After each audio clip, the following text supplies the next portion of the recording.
Hey everyone, welcome back to the channel. If you're new here, don't forget to hit that subscribe button and turn on the notification bell so you never miss any important updates. Now, if you're a senior or if you know a senior who relies on benefits from the Department for Work and Pensions, DWP, you're going to want to stick around for this video. Today, we're talking about a critical topic: 5 major benefits that are coming to an end this April.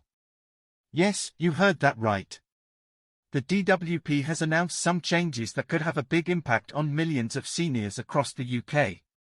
As the government rolls out these changes, it's essential to stay ahead and understand exactly how these changes could affect your financial support and what steps you need to take.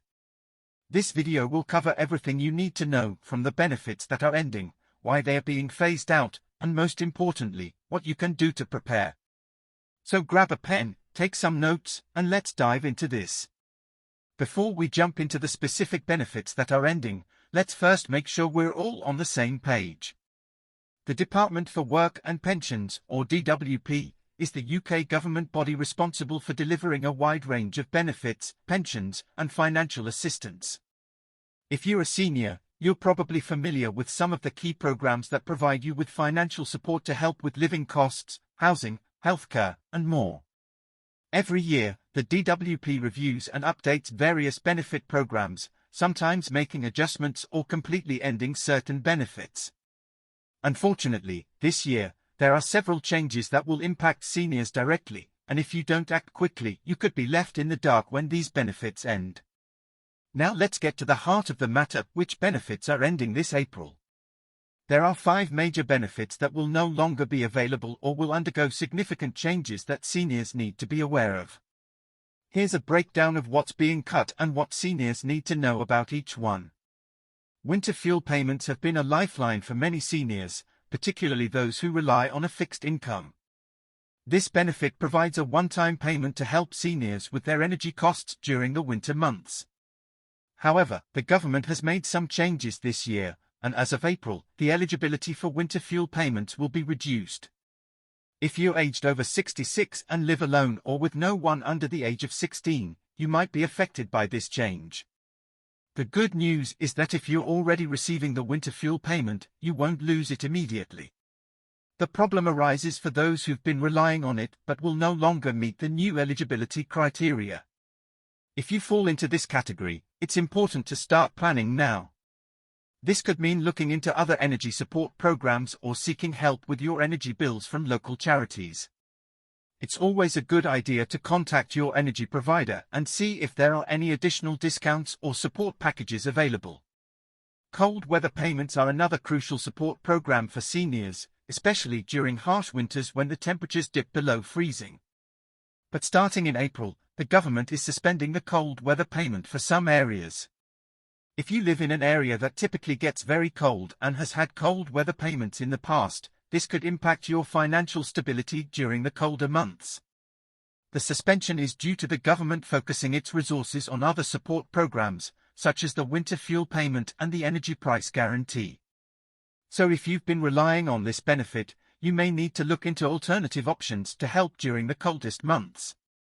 One alternative is the Priority Service Register with your energy provider, which gives seniors extra support in terms of billing and emergency assistance during times of severe cold weather. Be sure to check if you qualify for this service before winter sets in again. 3. Pension credit, changes to eligibility requirements. Pension credit is one of the most important benefits for seniors with low incomes. It tops up your weekly income if you're over the state pension age and have little to no savings or a low income. However, this April, there will be significant changes to the eligibility criteria. The government is tightening the eligibility rules for pension credit, meaning that if you haven't reviewed your status recently, you could lose access to this benefit. This is especially important for seniors who rely heavily on pension credit to cover basic living costs, including groceries, transport, and even healthcare. For seniors who currently qualify for pension credit, the benefit will remain in place until further notice. But if you're on the edge of the eligibility threshold or your financial situation has changed, it's a good idea to double-check your eligibility for this benefit and make sure you're getting all the support you deserve. Don't forget, pension credit also unlocks other benefits, such as discounts on council tax, free TV licenses for over 75s, and help with NHS costs, so losing it can be a huge setback for many seniors. It's worth checking with your local job centre plus to see if you still qualify. 4. Disability Living Allowance, transition to personal independence payment. Disability Living Allowance, DLA, is another essential benefit for seniors with long-term disabilities or health conditions. The government has been transitioning from DLA to the Personal Independence Payment, PIP, over the last few years, and by April, the transition will be complete. What does this mean for seniors? If you currently receive Disability Living Allowance, you'll be moved to Personal Independence Payment. However, the DWP has also introduced stricter eligibility requirements for PIP, and some seniors who were eligible for DLA may not meet the new criteria for PIP. The transition from DLA to PIP isn't automatic. You'll need to apply for PIP separately, and you may be required to undergo a health assessment. This could be a stressful process, but it's vital to take action now if you haven't already started your PIP application. If you're currently receiving DLA, the DWP will notify you of your move to PIP, and you'll have time to apply. But if you haven't yet received that letter, it's important to start the application process sooner rather than later. You don't want to be caught off guard when the April deadline hits. 5. Housing benefit, changes for those in supported accommodation. Finally, one of the biggest changes seniors should be aware of is the end of housing benefit for those living in supported accommodation. The government is shifting from housing benefit to universal credit for those in supported housing, which includes sheltered housing or certain types of care homes.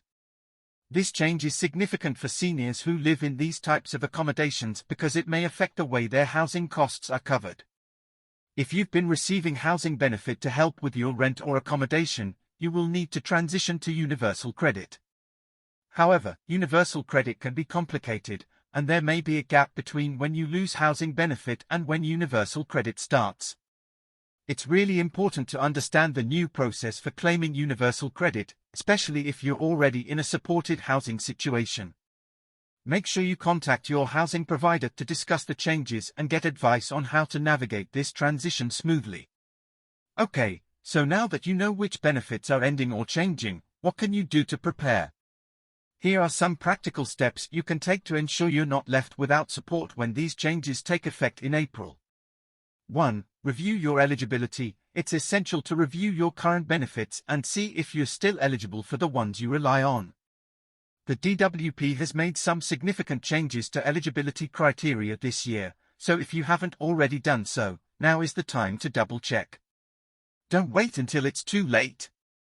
2. Stay in touch with the DWP. The DWP is actively notifying recipients of these changes, but it's always a good idea to reach out yourself. Make sure they have your current contact information, and check if there are any steps you need to take to continue receiving your benefits. 3. Look into alternative support programs. If you're losing eligibility for certain benefits, there may be other government programs or local charity initiatives that can help. For example, if you're no longer eligible for winter fuel payments, look into other assistance programs that offer energy bill support. 4. Start the application process early. Many of the benefits being phased out require an application for a new benefit or program. If you haven't already, start the application process early to avoid any delays or gaps in your support. 5. Seek professional advice. If you're unsure about any of these changes or how they might affect you, consider seeking professional advice from a benefits advisor or financial planner. Many organizations offer free consultations to help seniors navigate the complex world of benefits and ensure they don't lose out on important financial support. And that's a wrap on today's video. We've covered the 5 key benefits that are ending or changing in April, and I hope you now feel more informed about what these changes mean for you. Remember, staying proactive and reviewing your benefits is crucial in these uncertain times. If you're a senior or know someone who is, make sure to take action before these changes take effect. If you found this video helpful, don't forget to hit the like button, share this video with others who might benefit from it, and subscribe to the channel for more updates on senior benefits and other important news. As always, stay safe and take care. We'll see you in the next video.